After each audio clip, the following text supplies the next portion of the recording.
Assalamualaikum warahmatullahi wabarakatuh.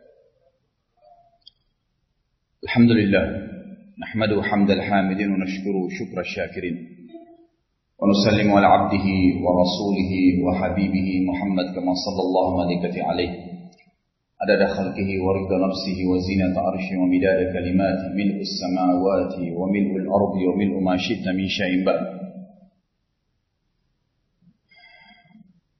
Segala puji bagi Allah Subhanahu wa taala atas segala nikmatnya, juga salawat dan taslim besar Muhammad sallallahu alaihi wasallam senantiasa kita haturkan. Malam ini saya mohon maaf, tema saya tidak membahas dosa besar ke-60. Tapi saya ingin membahas lebih fokus ke masalah yang sedang ramai dibicarakan sekarang di masyarakat kita. Masalah Pilpres. Tema ini kemarin sebenarnya sempat saya sampaikan di khutbah Jumat di Al-Azhar Jakapermai di Bekasi. Cuma sayang karena waktunya khutbah Jumat jadi sedikit. Maka saya coba lebih rincikan pada pertemuan sekarang. Kalau kita lebih umumkan judulnya sebenarnya bukan Pilpres 2014, tapi saya lebih fokus ke masalah kriteria pemimpin dalam Islam. Tapi tentu kita lebih banyak membahas tentang masalah ini. Saudaraku, presiden adalah seorang pemimpin negara, yang berarti dia akan menjadi orang nomor satu yang memimpin umat ini. Saya sudah sering bahasakan di pengajian kita ini, bahwasanya keliru kalau ada orang mengatakan Indonesia bukan negara Islam. Karena pemimpin kita, saya tahu dan pasti Anda tahu, dari Soekarno sampai sekarang SBY, semuanya Muslim. Dan kriteria negara Islam yang pertama adalah pemimpinnya Muslim. Yang kedua adalah mayoritas masyarakatnya Muslim. Kita tahu sama-sama, Indonesia ini lebih dari 85% Muslim. Masuk lagi kriteria yang kedua tentang masalah negara Islam. Dan yang ketiga, negara itu dan masyarakatnya menerapkan syariat Islam dalam kehidupan mereka. Ini yang banyak disoroti poin ketiga oleh sebagian teman kita yang kena, atau teman-teman kita yang kena fitnah, yang sering para ulama memberikan julukan dengan takfiri. Artinya mereka mengkafirkan orang-orang yang tidak sefaham dengan mereka.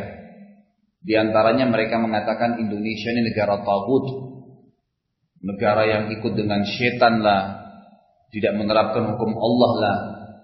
Tapi diumumkan, artinya semua yang diterapkan dalam pemerintah kita adalah semuanya tidak sesuai dengan syariat Islam.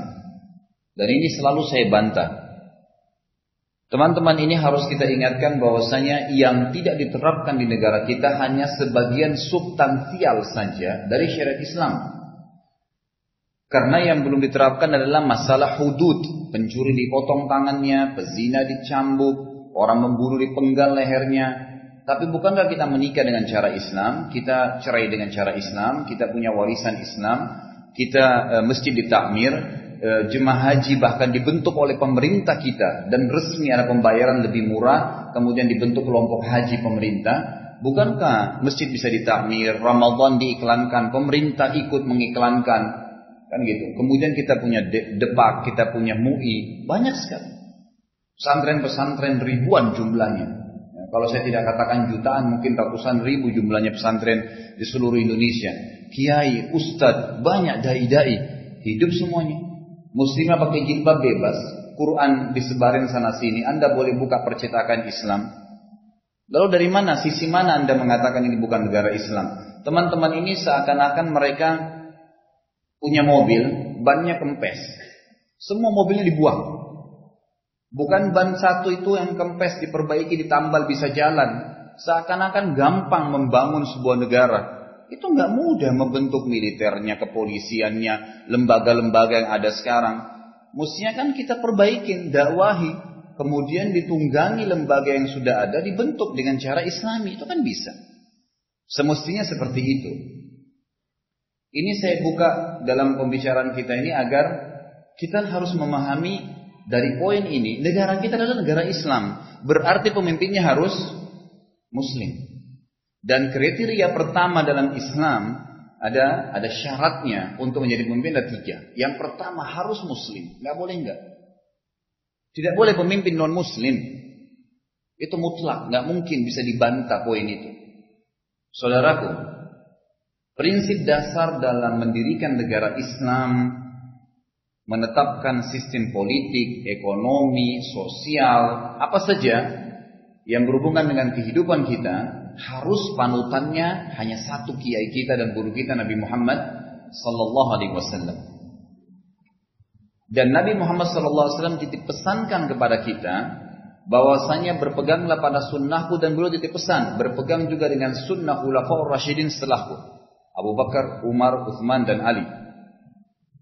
Maksudnya sunnah apa? Panduan, tuntunan, petunjuk. Kata Nabi SAW, alaikum bisunnati wa sunnatul khulafaur rasyidin mahdina min ba'di.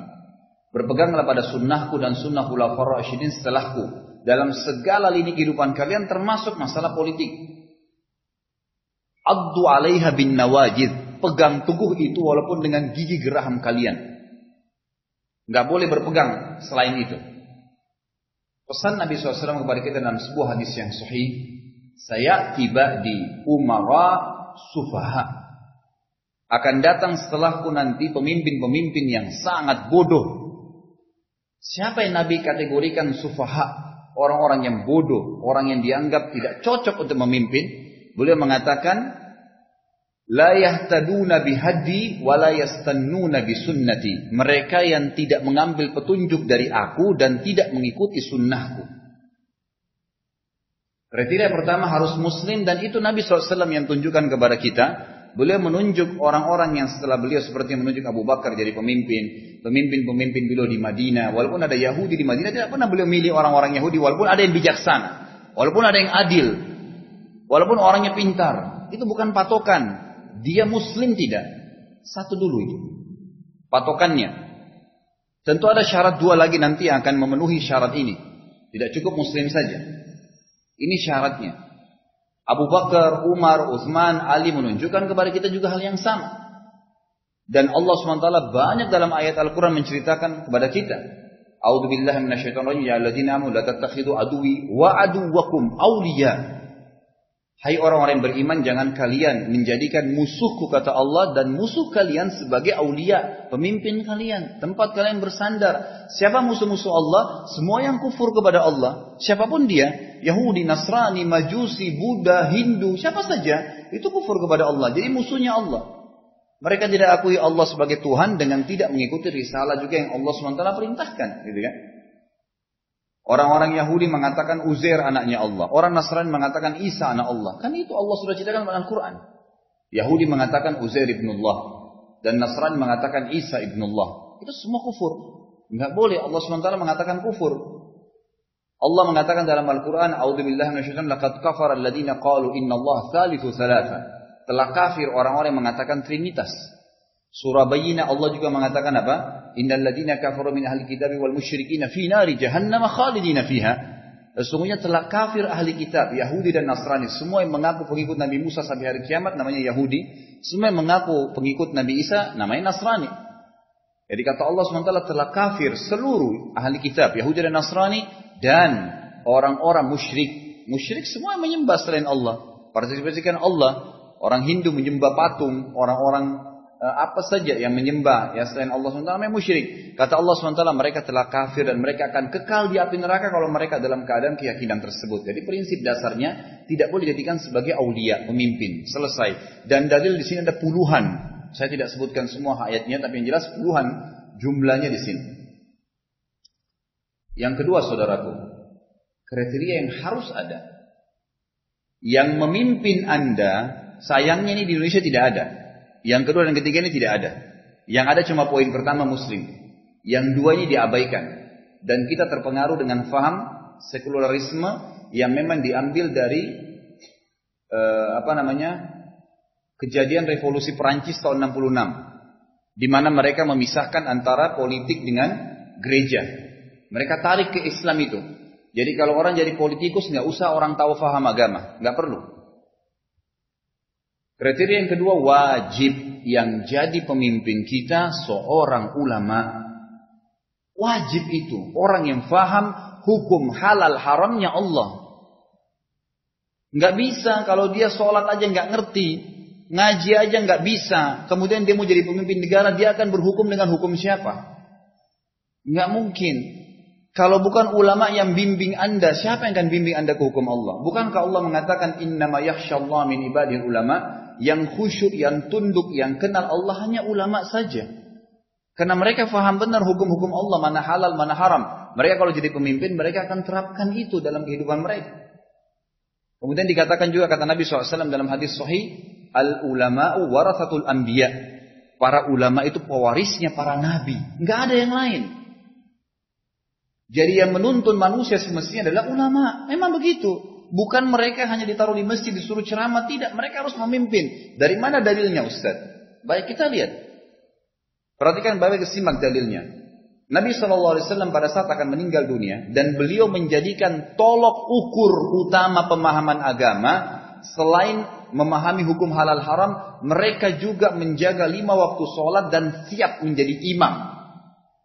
Kata Nabi SAW waktu beliau akan meninggal dunia, beliau wasiatkan kepada Aisyah, berkata, wahai Aisyah, beritahukan kepada Abu Bakar agar memimpin sholat. Dan pada saat itu Nabi SAW tidak pernah diganti imam sholat selama beliau mampu dan beliau ada.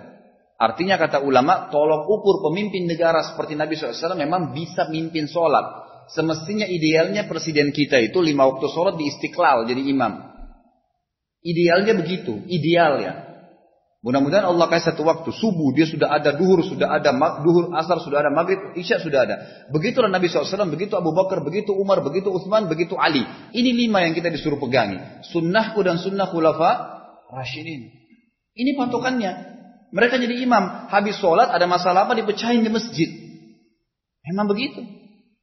Pertemuan yang lalu saya jelaskan kan, dalam sebuah hadis kata Nabi SAW, semua makhluk punya sarang, gitu kan? Dan sarangnya orang-orang beriman adalah masjid. Memang tempat kita di sini basisnya.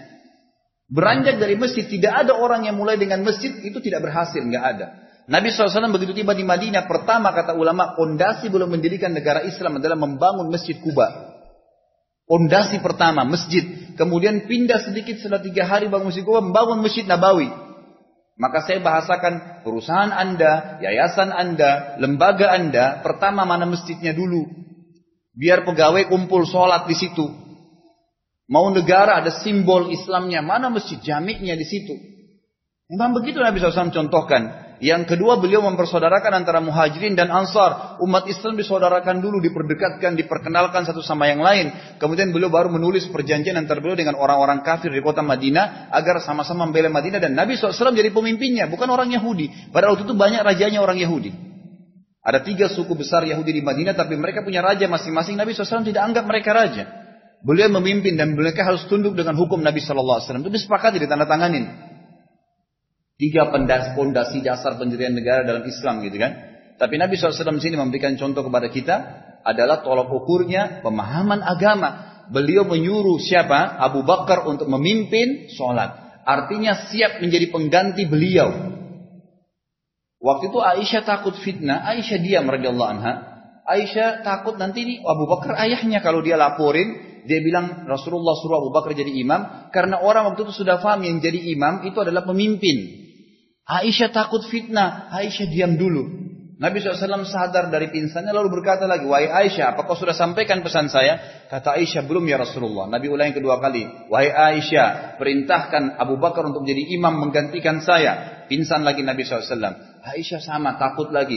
Nabi SAW sadar lagi sampai 3 kali mengucapkan kalimat yang sama. Yang keempat kali setelah Nabi SAW sadar, Nabi SAW marah dengan Aisyah mengatakan, sungguh selalu menjadi prinsip kalian kaum wanita ragu menjalankan sebuah perintah. Maka jalankanlah dengan tegas perintah saya, perintahkan Abu Bakar, ayahmu jadi imam pengganti saya. Maka Aisyah pun langsung keluar dan mengatakan Rasulullah minta pesan agar Abu Bakar menjadi imam. Maka Abu Bakar pun akhirnya menjadi imam. Walaupun Aisyah sempat nego dengan Nabi SAW, sempat radhiyallahu anhu berkata, ya Rasulullah, Abu Bakar orang yang lunak hatinya, sedikit baca ayat nangis. Kan gitu. Lebih baik cari orang lain, kata Nabi SAW, ya kalimat yang tegas tadi. Sungguh kalian kaum wanita dan seterusnya sampai akhir. Lalu pada saat Abu Bakar akan meninggal dunia, kita tidak cerita tentang kepemimpinan Abu Bakar, tapi Abu Bakar itu mau meninggal dunia, apa yang terjadi? Abu Bakar, Umar, Utsman, Ali yang kita disuruh pegangi sunnahnya dan Rasulullah SAW, saudaraku, dalam memilih satu orang pemimpin yang akan memimpin umat ini tidak melibatkan seluruh masyarakat Madinah, artinya tidak melibatkan masyarakat dalam pemilihan presiden atau raja. Mungkin Anda bilang nanti tidak adil. Coba Anda buktikan sekarang, adil kan? Kita dikeluarin biaya miliaran, dibuat seperti pesta rakyat, ya kan? Jeblas sama sana sini, kemudian ditampilkan fotonya si fulan, lalu dijeblos dikeluarin miliaran uang, ternyata juga tidak seperti yang diharapkan. Ada suara yang dicuri, ada berita begini, ada berita begitu, banyak sekali. Bahkan yang menyakitkan hati saya, terus terang pribadi, saya dengar masyarakat bisik-bisik di tengah masyarakat kita. Nanti kalau ada si fulan datang, mau dijeblos namanya, terima aja, kan dia kasih amplop. Nanti datang lagi si fulan yang kedua, iya lagi. Ini mengajar masyarakat menjadi rusak akhlaknya. Nabi SAW tidak pernah iklanin satu Madinah, ayo kumpul, semua kumpulin suara, pilih Abu Bakar. Enggak, Abu Bakar kamu jadi pemimpin. Nabi SAW lihat siapa orang terbaik, ditunjuk. Karena memang Nabi SAW sendiri sudah mengatakan apa? Kalau seandainya imannya Abu Bakar ditaruh di sebuah timbangan dan ditaruh semua imannya umat ini, semua kita dari awal zaman Nabi SAW sampai hari kiamat, semua umat ini ditimbang, maka pasti akan lebih berat imannya Abu Bakar. Karena keimanannya lah Nabi SAW pilih.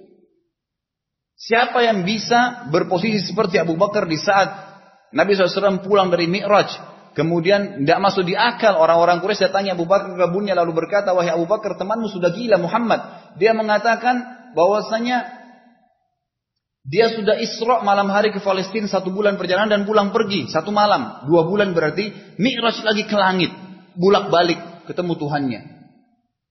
Apa kata Abu Bakar? Wahai Quraisy, kalau depan mata saya tembok warna putih dan Muhammad bilang hitam, saya bohongkan mata saya dan saya katakan hitam. Saking percayanya dengan Nabi SAW, Nabi utusan Allah yang menciptakan langit dan bumi. Lalu ragu bagaimana caranya? Keyakinan itu yang membuat jadi pemimpin. Dan benar, 2 tahun belum memimpin, dari tahun 11 sampai tahun 13 Hijriah. Perhatikan untuk Abu Bakar mau meninggal, yang kita disuruh jadikan sebagai panutan kita ya. Abu Bakar menulis wasiat kepada kaum muslimin sebagai pemimpin yang ingin maslahat bagi mereka. Saya pilihkan untuk kalian Umar. Yang saya tahu Umar bin Khattab adalah orang yang paling bertakwa kepada Allah di antara kalian. Maka pilihlah dia. Setelah itu, kaum muslimin melihat suratnya Abu Bakar meninggal, dipilih Umar. Umar memimpin dari tahun 13 sampai 23, 10 tahun dengan keadilan. Karena hukum Allah. Kalau Anda bilang, nanti kalau ulama nggak paham tentang masalah ekonomi. Dari mana Anda tahu tidak paham masalah ekonomi? Ini sering kita dengar. Nggak paham masalah politik. Apakah Anda sadar dari tahun 10 Hijriah, dari tahun 1 Hijriah Nabi SAW mendirikan negara Islam di Madinah sampai Khulafaur Rasyidin tahun 40 Hijriah. Kemudian berdiri dinasti pertama Islam dinasti Umayyah tahun 41 sampai 132 Hijriah. Kemudian berdiri lagi dinasti Abbasiyah setelah itu. Kerajaan Abbasiyah tahun 132 sampai 656 Hijriah. Kemudian setelahnya berdiri 3 kerajaan Islam besar. Ada kerajaan Safawiyah di Persia, ya di Iran, yang sekarang jadi Iran tentunya. Ini dulu pemahamannya memang Syiah. Tapi kemudian ada berdiri kerajaan atau dinasti atau khilafah Mongolia itu di India yang jadi Pakistan sekarang, dan juga ada dinasti atau kerajaan atau khilafah Utsmaniyah di Turki. Yang ini semua baru runtuh jadi republika pada waktu-waktu dekat. Turki 1924, kemudian Iran jadi 1938, kemudian Pakistan itu berdiri 1928. Semua di waktu dekat, 90-100 tahun yang lalu saja, gitu kan? Ini kurang lebih berubah. Tadinya sistem Islam, apakah 1000 tahun lebih memimpin dunia? Ini bukan memimpin satu kota. Anda bilang tidak paham ekonomi, Anda bilang tidak paham masalah politik. Dari mana? Karena Anda tidak pernah pelajari masalah itu. Tidak pernah lihat bagaimana mereka menerapkan hukum Allah Subhanahu wa taala. Setiap muslim yang meragukan, mengatakan bahwasanya dalam hukum Allah ada yang tidak jelas, masalah ekonomi kah, masalah politik kah, masalah sosial kah, berarti dia kufur terhadap hukum Allah. Enggak boleh.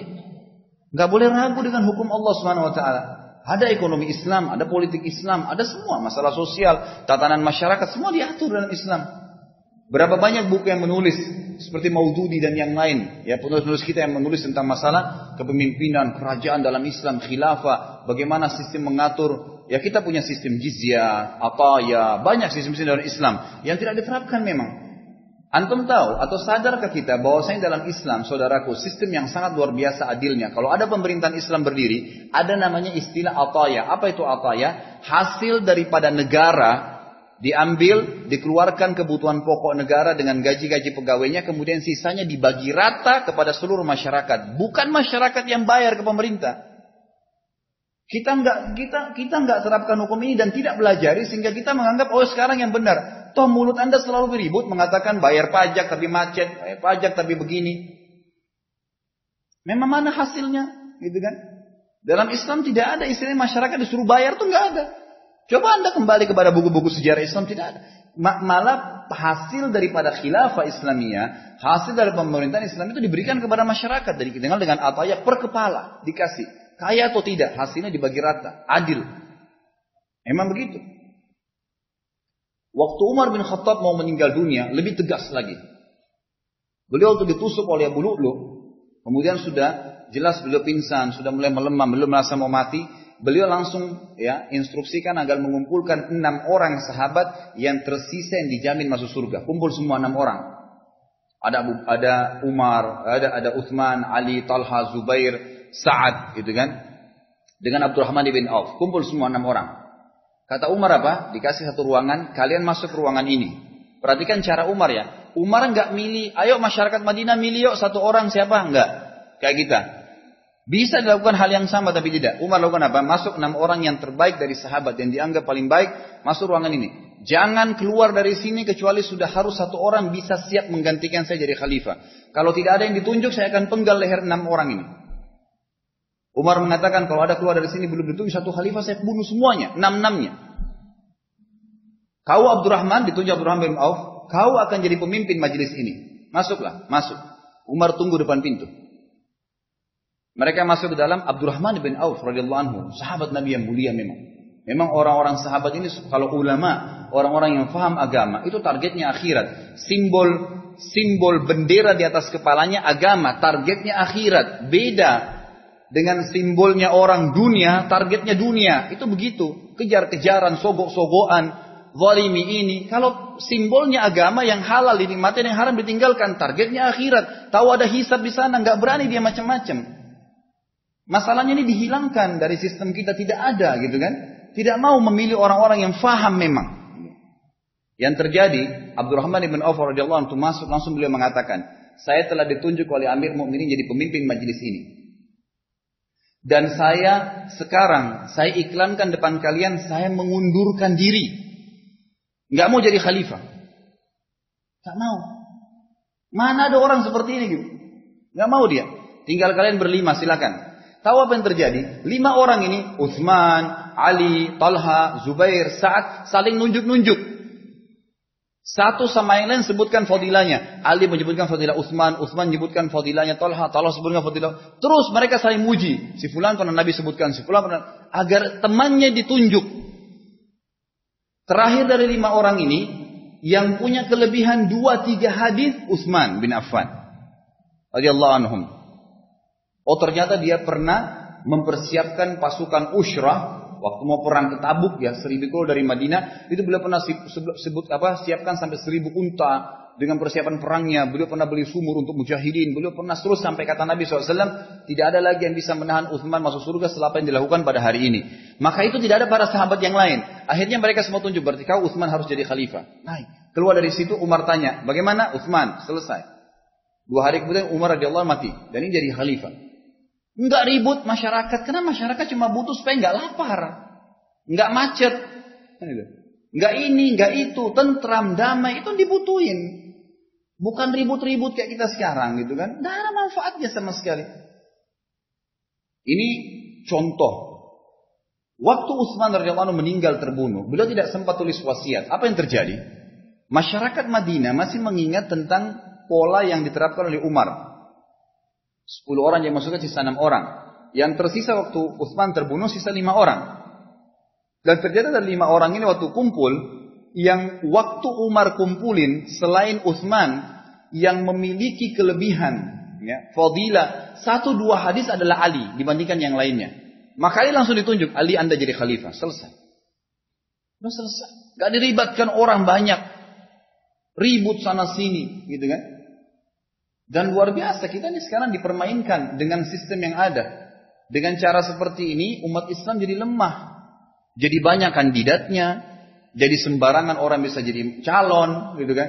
Kemudian nanti ujung-ujungnya juga dipermainkan sebuah sistem Allahu alam, kita tidak tahu dari mana tiba-tiba nongol orang yang ditunjuk oleh mereka. Sama juga bohong gitu. Kenapa? Karena kita tidak masuk dalam sistem yang semestinya ada. Jadi memilih pemimpin harusnya orang yang faham agama. Emang begitu. Sudah jadi rahasia umum kan kalau ulama memimpin pasti Anda akan tentram. Mereka akan bicara tentang hukum Allah, mana halal, mana haram, mana surga, mana neraka. Anda tahu waktu Umar bin Khattab jadi khalifah. Di siang hari ini. Pernah Ali radhiyallahu anhu dengan Utsman radhiyallahu anhu. Dua-duanya lagi jalan-jalan siang, keluar. Habis makan siang sama-sama, mau pulang ke rumahnya. Lagi panas. Dalam riwayat sahih dikatakan Ali berkata, lagi panas bolong sampai kami tutup wajah kami dengan surban kami, dengan imamah kami karena panasnya. Dari kejauhan kami lihat ada seseorang sedang mengumpulkan hewan-hewan, unta, kambing lagi dipegang talinya sambil ditarik-tarik, dimasukin di depan-depan rumahnya umat Islam gitu. Kata Ali, siapa orang yang siang bolong seperti ini?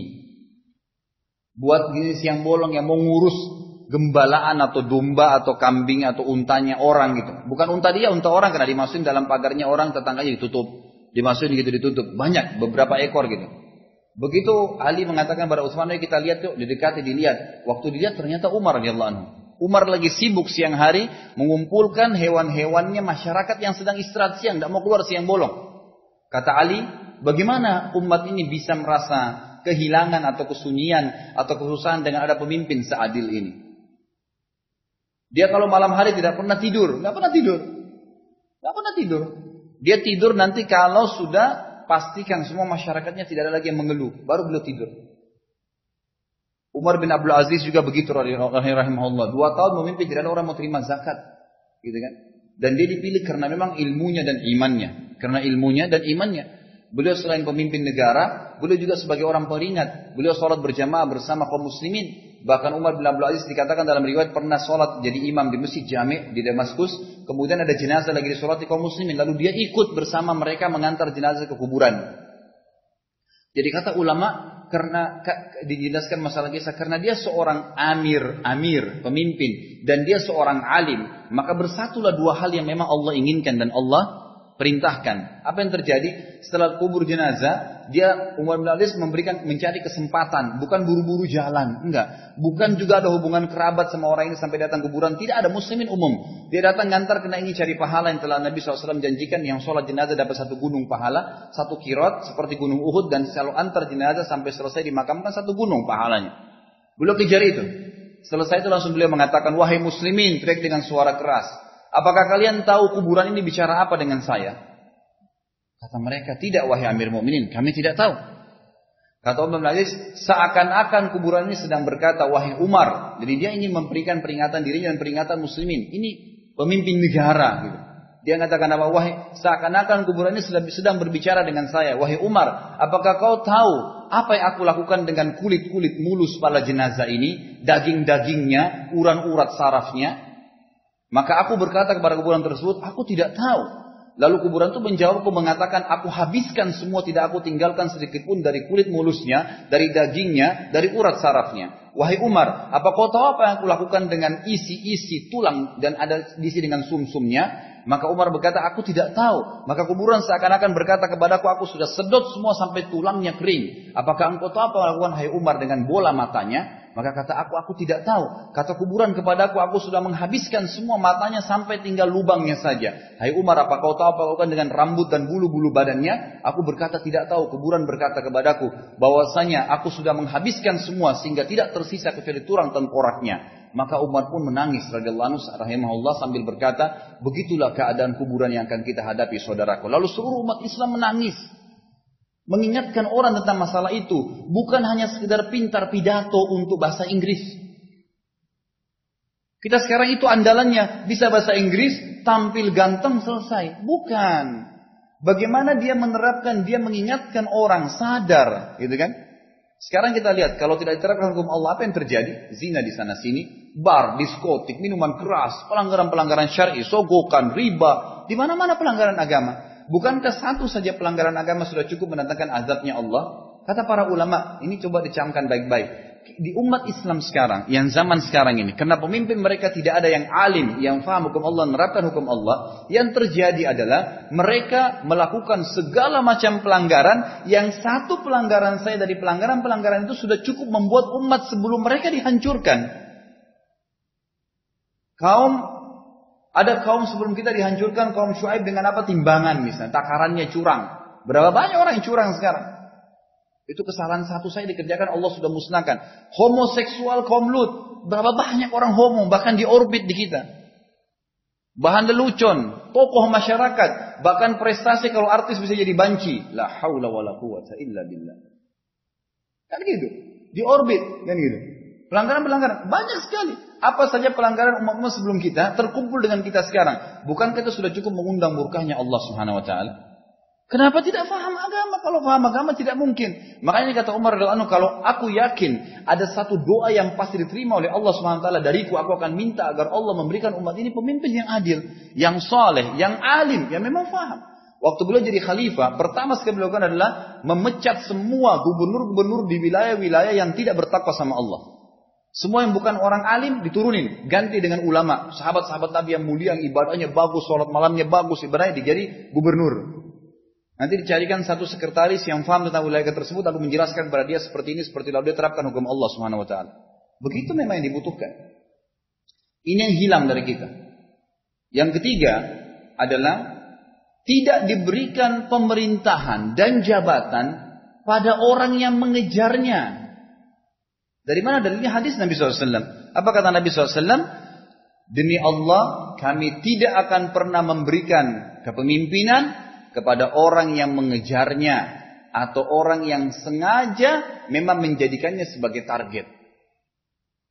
Sekarang kita malah berlumba-lumba kan? Ada apa? Kenapa kita berlumba-lumba? Karena sistem yang diterapkan adalah sistem orang non-muslim dengan istilah demokrasinya, gitu kan? Kita ada masalah sistem musyawarah dalam Islam, tapi bukan seperti yang diterapkan sekarang dikatakan ini adalah sistem demokrasi yang dikatakan adil. Dari mana keadilannya ini? Saya bingung dari sisi mana keadilannya gitu. Dianggap ini adalah adil, ya, tidak nyambung kalau dikatakan itu adil. Dari sisi mana? Ya, dari sisi mana keadilannya sekarang? Orang bisa sembarangan ngomong, bisa mencaci maki, bisa membicara apa saja gitu kan. Siapa yang kuat, siapa yang punya nama, siapa yang punya duit banyak, bisa punya masa yang banyak, bisa bayar, maka selesai, dia akan jadi pemimpin. Mau dia bodoh, mau tidak ada masalah. Tidak ada masalah buat dia. Maka ini keluar dari kategori, nggak boleh, gitu kan?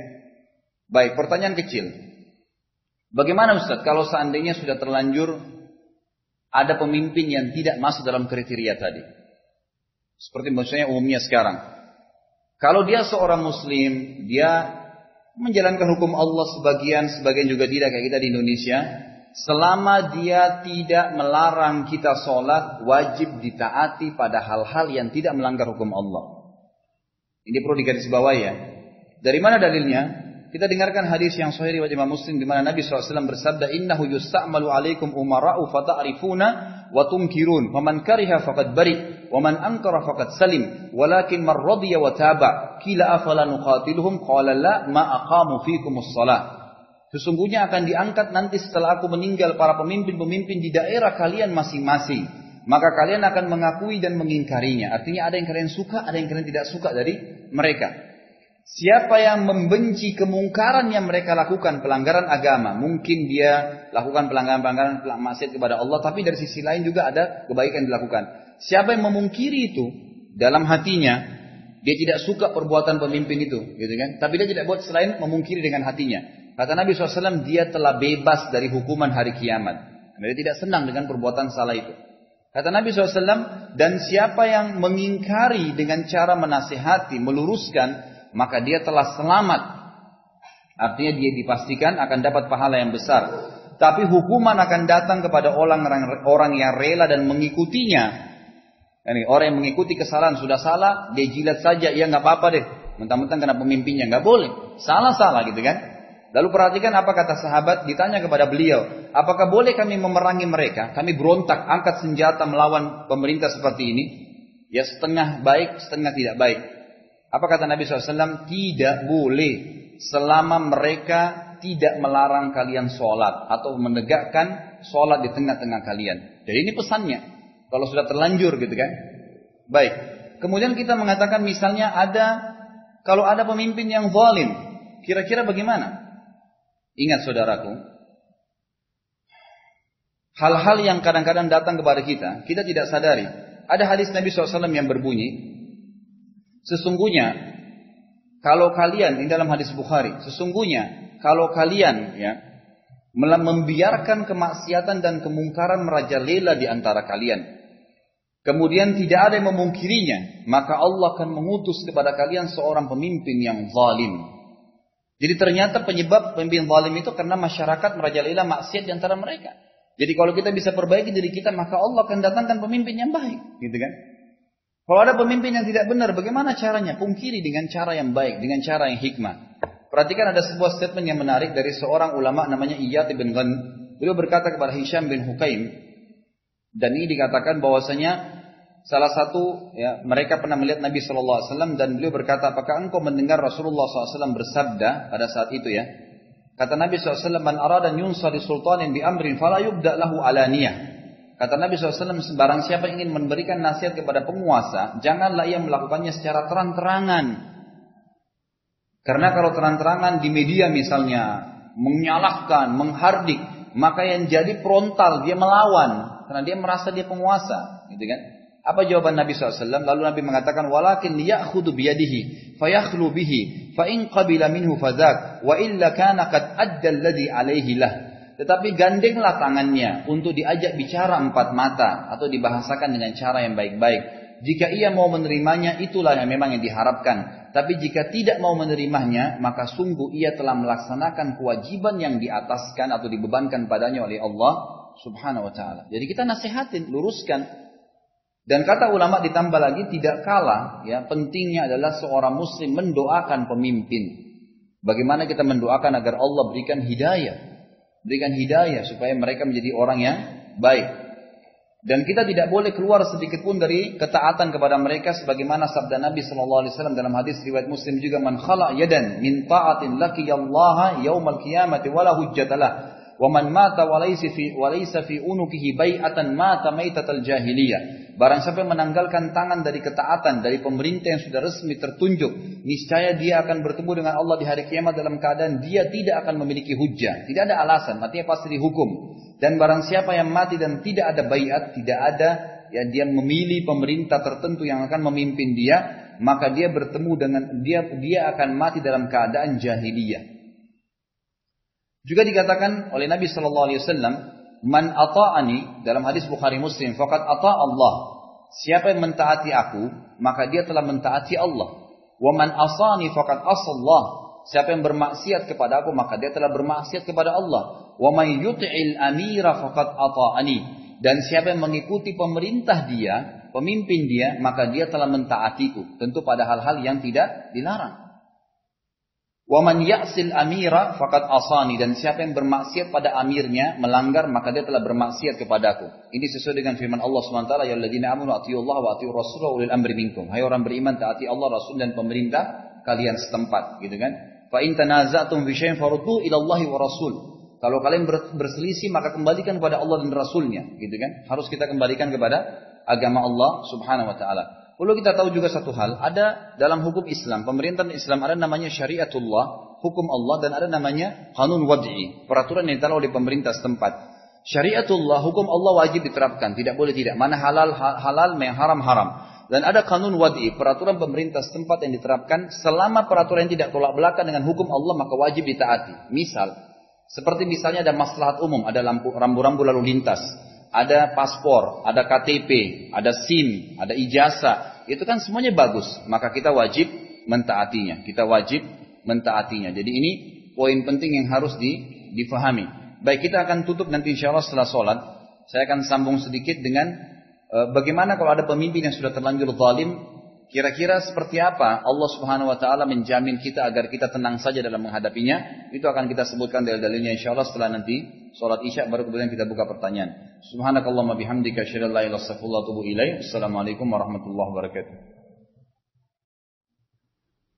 Assalamualaikum warahmatullahi wabarakatuh. Alhamdulillah wassalatu wassalamu ala Rasulillah. Jadi nasihat saya kepada kaum muslimin secara umum adalah mereka memilih pemimpin yang muslim. Mereka memprioritaskan agar orang-orang yang paham agama dan tidak mengejar jabatan itu. Kalaupun sampai ada yang jadi pemimpin tidak masuk dalam kriteria ini, tapi minimal dia adalah muslim, maka kita tetap wajib taat kepadanya kalau memang sudah terlanjur dipilih, selama dia tidak menyuruh kita berbuat kemungkaran. Kalau dia menyuruh kita berbuat kemungkaran, tidak wajib taat atas kemungkaran yang telah diperintahkan itu. Kita boleh pungkiri dengan hati kita sambil mendoakan mereka kebaikan agar mereka mendapatkan hidayah. Dan kalau bisa menasihatin tapi dengan cara yang sudah kita jelaskan tadi adalah tidak secara terang-terangan sehingga memang bisa lebih mudah diterima ya, dan akhirnya berefek yang sangat baik kepada kaum muslimin umumnya. Masalah mendoakan pemerintah ini cukup banyak pendapat para ulama, dan di buku yang saya sudah sering referensikan bagaimana beda penguasa zalim. Di sini dinukil kurang lebih dari halaman 177 sampai 183. Cukup banyak ulama-ulama di sini dinukil oleh beliau, di antaranya adalah ulama Al-Barbahari, Abu Muhammad Al-Hasan bin Ali rahimahullah yang wafat tahun 329 Hijriah. Jadi kurang lebih hampir 100 tahun yang lalu beliau wafat.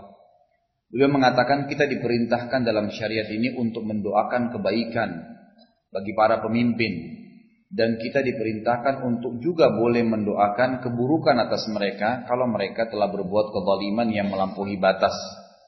Sekalipun mereka itu berbuat zalim dan semena-mena, tetap saja diprioritaskan untuk mendoakan mereka kebaikan, dalam arti kata Allah berikan petunjuk. Sebab kezaliman dan semena-mena mereka akan ditanggung oleh mereka sendiri, sementara kebaikan mereka akan bermanfaat bagi diri mereka dan juga kaum muslimin. Juga diangkat pendapat Abu Bakar Al-Ismaili yang wafat tahun 371 Hijriah. Beliau mengatakan ahli sunnah berpendapat untuk mendoakan pemimpin agar mereka menjadi baik, berlaku lembut dan adil kepada rakyatnya. Jadi kita malah dianjurkan untuk mendoakan pemimpin-pemimpin yang sudah terlanjur terpilih dan mereka belum masuk dalam kriteria yang sudah kita sebutkan tadi di awal. Abu Utsman As-Sabuni yang wafat tahun 449 Hijriah mengatakan, jadi ini pendapat-pendapat ulama salaf dari dulu ya, sudah tahun 1000 tahunan yang lalu. Mereka ahli sunnah berpendapat untuk mendoakan pemimpin agar menjadi baik, mendapatkan taufik dan kebaikan, serta meluaskan keadilan bagi rakyatnya. Jadi kurang lebih di sini cukup banyak pendapat-pendapat para ulama yang diangkat oleh beliau. Di antaranya kita tutup dengan pendapat yang disebutkan dalam kitab As-Sunnah dari bahwasanya Imam Ahmad pernah mengatakan tentang pemimpin, sesungguhnya aku siang malam mendoakannya, semoga ia selalu berada di jalan yang benar, mendapatkan taufik dan dukungan dari Allah. Saya memandangnya sebagai sebuah kewajiban. Kata Imam Ahmad rahimahullah, di zaman beliau tentu ada pemimpin yang sempat berbuat kezaliman, gitu kan?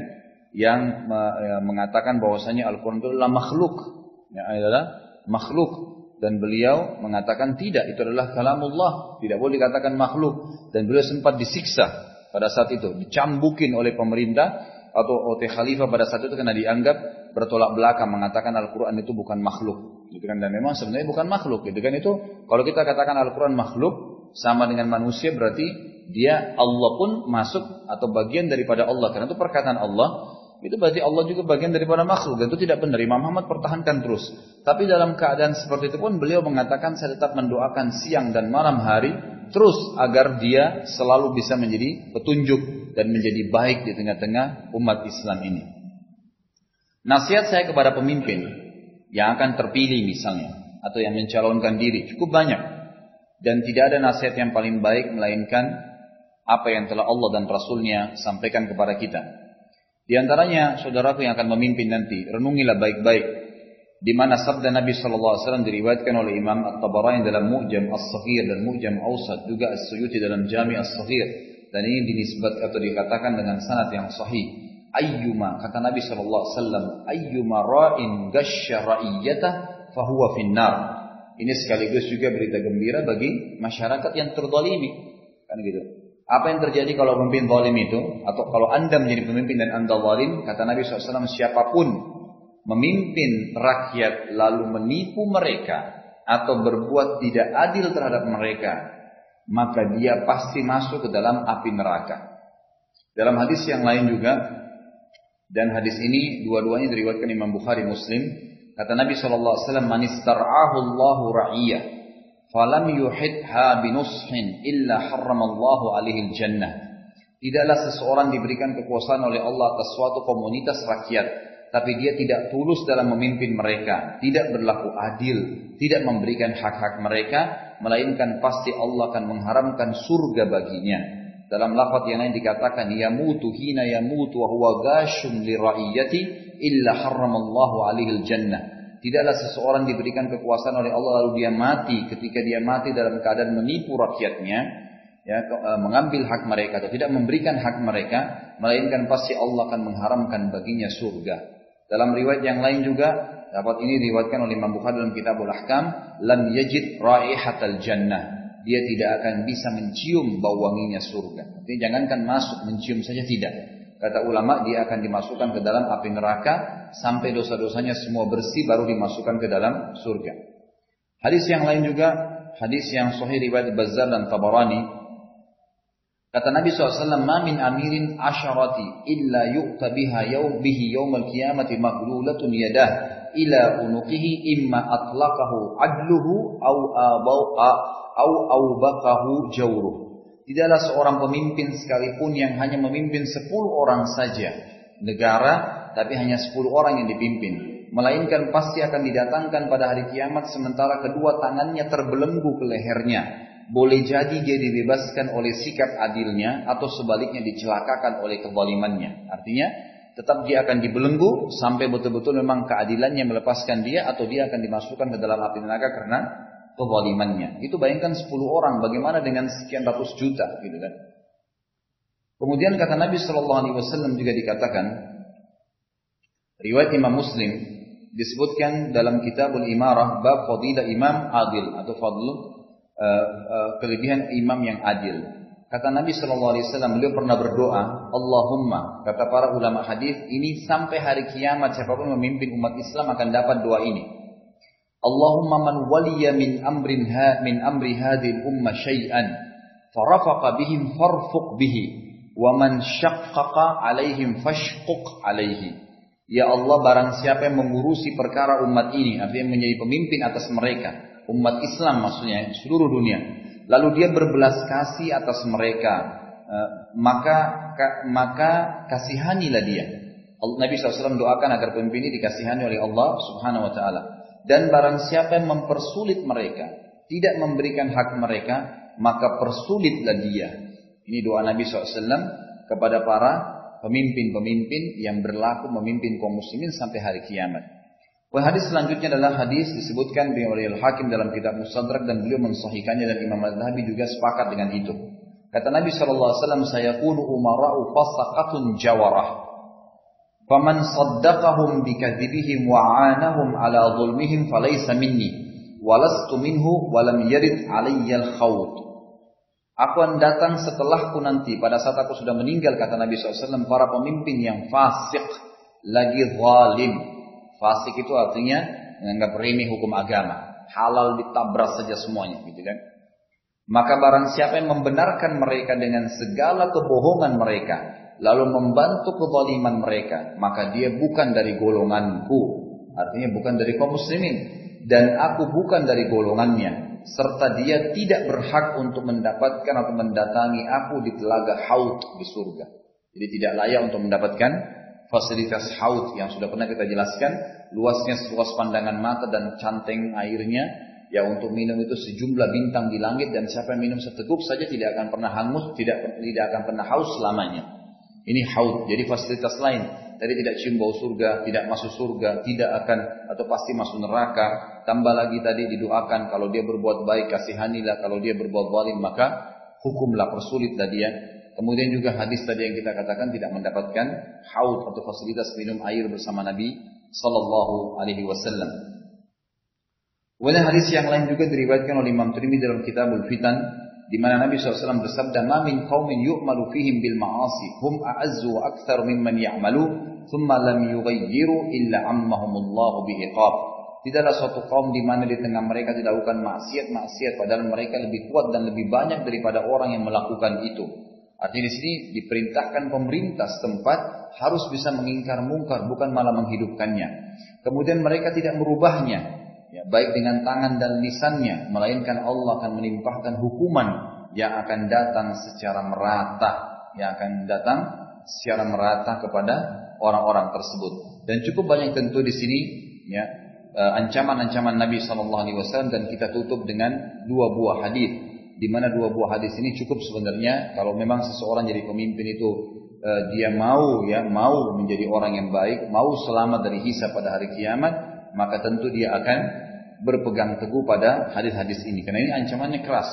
Di antaranya kata Nabi SAW, sinfani, hadis ini, ya, sinfani min ummati la tanaluhum la tanaluhuma syafa'ati, sultanun zalumun gashum, wa qalim fid dini yashhadu alaihi wa yabra'u minhum.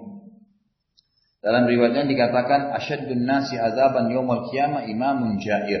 Dua golongan manusia dari umatku yang tidak akan disentuh oleh syafaatku, penguasa yang zalim lagi lalim, dan orang yang ekstrim dalam agama yang bersaksi atas kepemimpinan mereka namun anti melepaskan diri dari mereka. Jadi mestinya para ulama mengingatkan para pemimpin yang berbuat zalim tadi. Dalam hadis lain dikatakan manusia yang paling dahsyat azabnya hari kiamat adalah pemimpin yang zalim. Ini hadis yang pertama. Dan hadis yang terakhir adalah dikatakan oleh Nabi SAW dalam hadis riwayat Muslim, kata beliau, syiraru a'immatikum alladhina tubghidunahum wa yubghidunakum wa tal'anunahum wa yal'anunakum. Qalu ya Rasulullah afala nubadhiruhum? Qala la ma aqamu fikumus shalah. Pemimpin kalian yang paling buruk adalah pemimpin yang kalian membenci mereka dan mereka benci kalian, dan kalian melaknat mereka dan mereka melaknat kalian. Mereka bertanya para sahabat, ya Rasulullah, apakah tidak boleh bagi kami untuk memberantas mereka, memberontak? Beliau menjawab, tidak boleh selama mereka menegakkan sholat di tengah-tengah kalian. Dan ini sama tadi saya katakan diriwayatkan oleh Imam Muslim. Jadi ini wasiat saya tentu untuk diri saya dan untuk jemaah sekalian, serta orang-orang yang tadinya akan memilih atau orang yang sudah dipilih. Mudah-mudahan Allah Subhanahu Wa Taala bisa yang memberikan umat ini ambil rushdnya, ya, di perkara yang tertuju, ya, pada target yang diharapkan. Dan perlu kita tahu, saudaraku, umat Islam sekarang lagi kritis sekali untuk percaya kepada kitabullah Al-Quran, sunnah Nabi SAW, terutama berhubungan dengan masalah politik, masalah ekonomi. Kita selalu menganggap tidak ada dalam Al-Quran, nggak ada politik, nggak ada ekonomi, nggak mungkinlah ada umat Islam yang menjadi pakar ekonomi, gitu kan? Tidak mungkin ada yang menjadi seorang yang ilmuwan atau apa sajalah, gitu kan? Maka saya sarankan teman-teman ini bisa membaca buku-buku. Cuma sayangnya tadi saya tidak sempat bawa, ya. Cukup banyak buku-buku sekarang yang sudah terbit. Bagaimana Islam berbicara dengan sains, bagaimana Islam berbicara dengan politik, bagaimana Islam berbicara dengan keluarga, ya, bagaimana Islam bicara dengan masalah ekonomi, dan cukup banyak hukum Allah Subhanahu Wa Taala yang tentunya semua sudah dirincikan dalam Al-Quran dan Sunnah Nabi SAW. Jadi saya sarankan bagi anda yang masih belum tahu, jangan menghakimi Islam ini sebagai sesuatu atau agama yang sangat kecil, dan akhirnya anda terpengaruh dengan pendapat seperti saya katakan tadi, orang-orang, ya, para ilmuwan di Barat yang akhirnya ribut dengan para pendeta pada saat revolusi Perancis tahun 66 itu. Mereka akhirnya melepaskan diri dari gereja dan menganggap tidak perlu pendeta itu memimpin negara. Muncullah paham sekuler, sayang yang ditarik ke Islam, padahal Islam tidak boleh seperti itu. Seorang muslim harus menjadikan Islam sebagai segala sesuatu yang dia butuhkan dalam kehidupannya. Dari dia tidur sampai dia bangun tidur kembali, gitu kan? Dari dia tidur sampai dia bangun tidur kembali. Dan dia tidur besoknya sampai dia bangun lagi, itu dia butuhkan, gitu kan? Makanya kata Nabi SAW, Islamu ya'lu wa la yu'la alaih. Islam itu selalu tinggi, selalu dibutuhkan, dan tidak akan pernah ada yang bisa mengalahkannya.